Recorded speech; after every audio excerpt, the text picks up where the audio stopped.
कधीकधी आपल्या आयुष्यात काही लोक असे येतात जे स्वतः मागे राहून आपल्या आनंदाची वाट बनवतात. ही गोष्ट आहे अशाच एका मित्राची, ज्याने स्वतःचं नाही तर दुसऱ्याचं आयुष्य वाचवलं. संध्याकाळी ऑफिसमधून बस स्टॉपवर आलो तर अचानक एक 20-22 वर्षाची मुलगी माझ्यासमोर येऊन रागाने म्हणाली, तुम्ही स्वतः तुमच्या मित्राचं लव्ह मॅरेज लावून दिलं, मग आमच्या प्रेमात अडथळा का आणता? क्षणभर मी गोंधळलो, पण लगेच सावरलो. मी तिला म्हणालो, चल समोर भेळ खात बसून शांतपणे बोलूया. ती लगेच तयार झाली. आम्ही रस्ता ओलांडून भेळवाल्याकडे गेलो. तितक्यात मी राहुलला मेसेज केला तर त्याचा लगेच फोन आला आणि सगळा प्रकार मला समजला. 10 वर्षापूर्वी आमच्या मित्र यशचं प्रेमविवाह मोठ्या विरोधानंतर आम्ही सगळ्यांनी मिळून लावून दिलं होतं. त्यानंतर राहुलने ठरवलं की जिथे जिथे प्रेमात अडचण येते तिथे मदत करायची. त्याने एक छोटंसं ग्रुप तयार करून अशा जोडप्यांना कायदेशीर, आर्थिक आणि कधी गरज पडली तर इतर प्रकारेही मदत करायला सुरुवात केली. पण हळूहळू परिस्थिती बदलली. प्रेमविवाहानंतर भांडणं, वाद, काही ठिकाणी तर घटस्फोटही झाले. आणि एकदा तर एका मुलीने लग्नानंतर 2 वर्षांनी आत्महत्या केली. तो धक्का राहुलला सहन झाला नाही.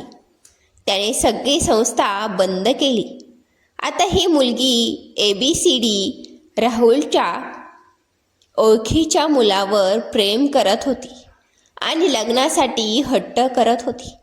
भेळ खाताना ती म्हणाली, मी ABCD आणि मला तुमची मदत हवी आहे. मी शांतपणे विचारलं, ठीक आहे, पण पुढे काय प्लॅन आहे तुमचा? ती चिडून म्हणाली, ते आम्ही बघू, तुम्हाला काय? मी हसत म्हणालो, मला तुझी नाही त्या मुलाची काळजी आहे. तो काही काम करत नाही, शिक्षणही पूर्ण नाही. लग्नानंतर त्याला सांभाळणार आहेस का तू? ती थोडी शांत झाली आणि पहिल्यांदाच विचारात पडली. का? तो वडिलांना मदत करतो, दुकान सांभाळतो, त्याला व्यवहाराचं ज्ञान आहे आणि त्याच्या होलसेल स्टेशनरी दुकानातून चांगली कमाईही होते. ती आता थोडी शांतपणे बोलत होती. मी हसत म्हणालो,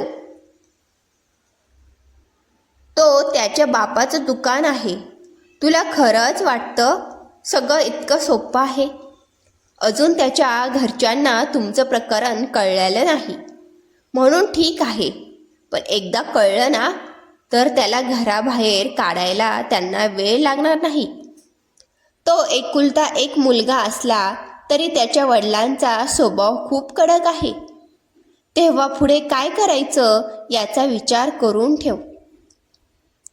माझं बोलणं ऐकून ती काही वेळ शांत झाली. मी माझी प्लेट संपवली तरी तिने एक शब्दही काढला नाही. थोड्या वेळाने मी विचारलं, काय झालं?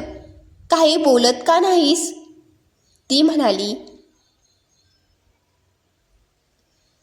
तसं काही नाही, पण आम्ही लग्न करणारच. आमचं एकमेकांवर खूप प्रेम आहे. काहीतरी काम करून आम्ही निभावून नेऊ. मी शांतपणे म्हणालो, प्रेमावर कुणी शंका घेत नाहीये, पण फक्त प्रेम पुरेसे नसतं. जगण्यासाठी पैसे लागतात, जबाबदारी लागते. तो सध्या काय करतोय, भविष्यात काय करणार आहे, हे सगळं ठरलेलं आहे का? मी पुढे तिला समजावलं, तो 4 बहिणीनंतरचा लाडका मुलगा आहे. घरच्या दुकानात बसण्यापलीकडे त्याला फारसा अनुभव नाही आणि तुला त्याच्या अभ्यासाची, क्षमतेची कल्पना आहेच. पुढे नोकरी किंवा व्यवसाय काय करणार? हे स्पष्ट नाही. मग लग्नानंतर खर्च कसा चालवणार? ती थोडी चिडून म्हणाली, तुम्ही मला घाबरवताय.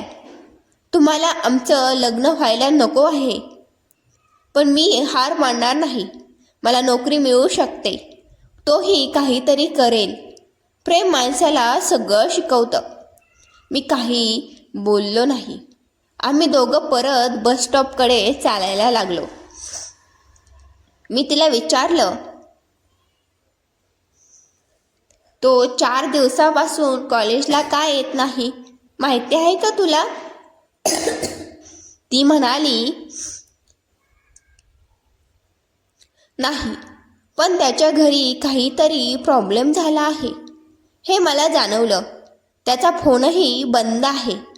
म्हणूनच मी थेट राहुलच्या ऑफिसमध्ये गेलो. त्यांनी काही सांगितलं नाही, पण तुमचं नाव दिलं. आता मला सगळं स्पष्ट झालं. मी थोडा गंभीर होत म्हणालो, आता नीट ऐक. मला तुझी काळजी आहे म्हणून सांगतोय. काही दिवसापूर्वी त्याने त्याच्या आईला तुमच्याबद्दल सांगितलं. त्याला वाटलं नेहमीप्रमाणे यावेळीही घरच्यांनी मान्य करावं, पण तसं झालं नाही. मी पुढे सांगितलं, घरात सगळे खूप रागवले आहेत. त्याचा फोन काढून घेतला आहे आणि त्याला बाहेर पडायलाही बंदी आहे. तो सध्या खूप दबावाखाली आहे आणि त्याने सांगितलं आहे तिला समजावून सांगा. ती माझ्याकडे बघतच राहिली. मी शेवटी शांतपणे म्हणालो, म्हणूनच सांगतो, निर्णय घेण्याआधी नीट विचार कर. प्रेम आहे ठीक आहे, पण आयुष्य फक्त प्रेमावर चालत नाही.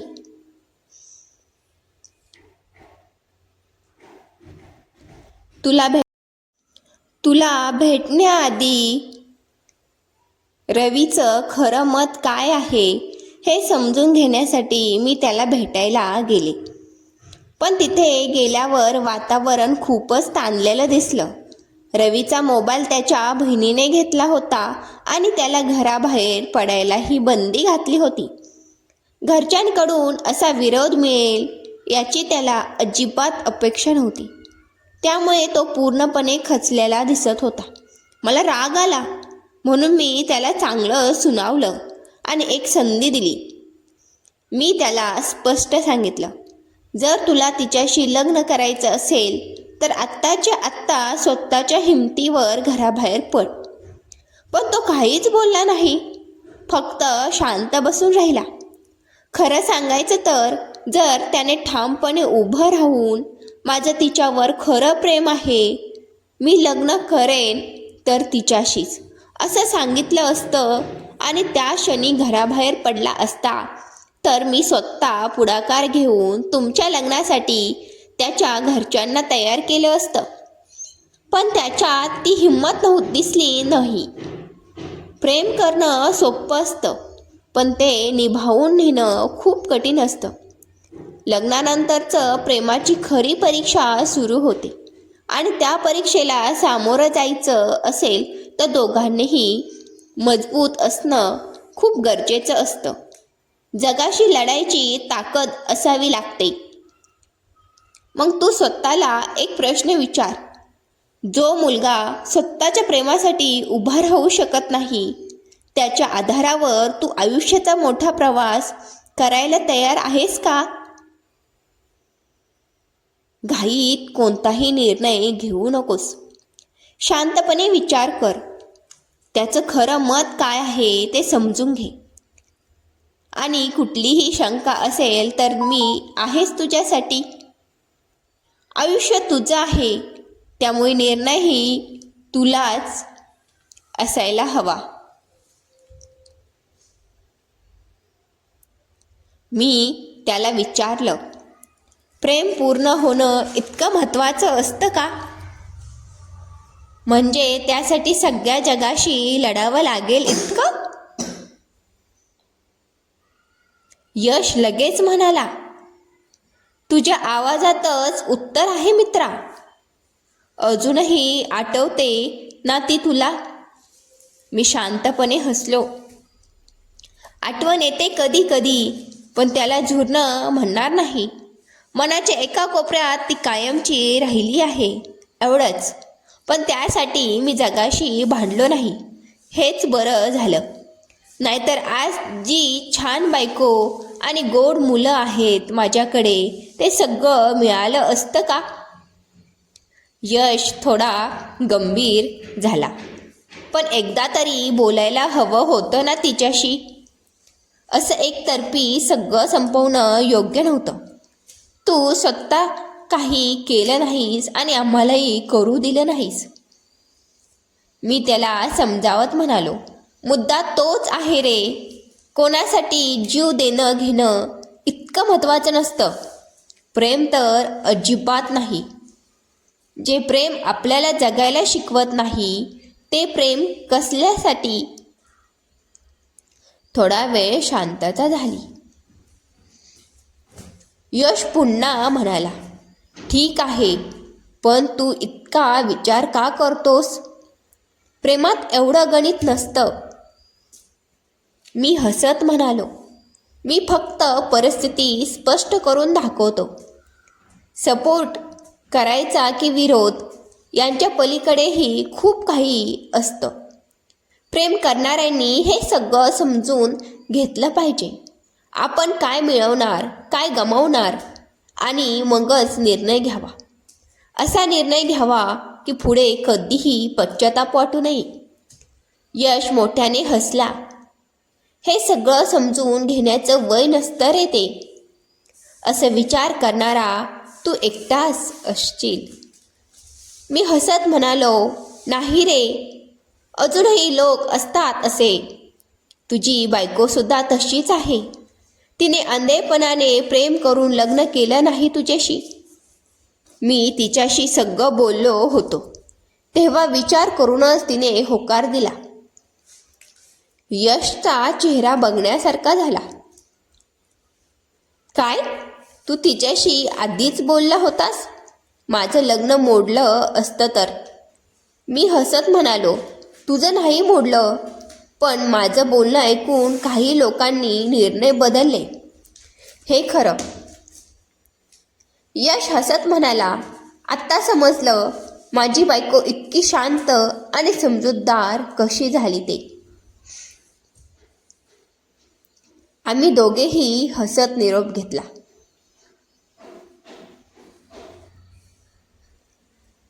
पण घरी परतताना एक विचार मनात आला. काही प्रेमकथा पूर्ण होत नाहीत, पण त्या अपूर्ण राहूनही कोणाचं तरी आयुष्य सुंदर करून जातात. आणि कदाचित हीच खरी प्रेमाची ओळख असते, बरोबर ना? जर अशी खरी आणि मनाला भिडणारी स्टोरी आवडली असेल तर चॅनेलला सबस्क्राईब करा, कारण इथे प्रत्येक स्टोरी तुमच्या मनाला स्पर्श करून जाईल. कथा वाचल्याबद्दल, ऐकल्याबद्दल मनापासून धन्यवाद.